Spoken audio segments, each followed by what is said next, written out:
ពីព្រេងនាយមានឆ្កែស្រេកឃ្លានមួយក្បាលបានពំឆ្អឹងមួយដុំយ៉ាងធំដែលវាទើបនឹងរឹសបានវាមានបំណងយកឆ្អឹងនោះទៅស៊ីនៅផ្ទះរបស់វាឲ្យបានស្រួលខ្លួននៅតាមផ្លូវត្រឡប់ទៅផ្ទះ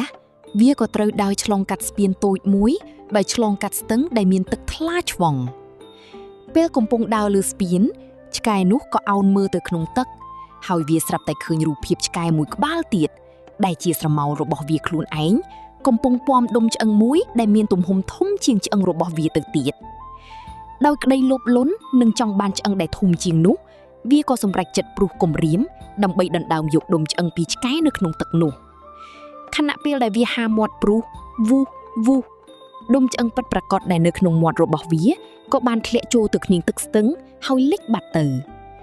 ចុងក្រោយឆ្កែបង្អត់បាយនោះក៏ត្រូវដើរចេញទៅដោយដៃទទេព្រោះតែភាពលោភលន់ចង់បានរបស់ដែលមិនមែនជារបស់ខ្លួនមេរៀនអប់រំ Moral of the story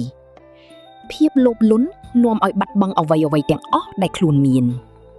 សាច់រឿងនេះបង្រៀនយើងថាកុំលោភលន់ចង់បានរបស់ដែលមើលឃើញតែសម្បកក្រៅស្រមោលរហូតបោះបង់ចោលរបស់ពិតដែលយើងកំពុងមានក្នុងដៃការស្កប់ស្កល់នឹងអ្វីដែលខ្លួនមានគឺជាសុភមង្គលដ៏ពិតប្រាកដ Click subscribe and share ផងបងប្អូន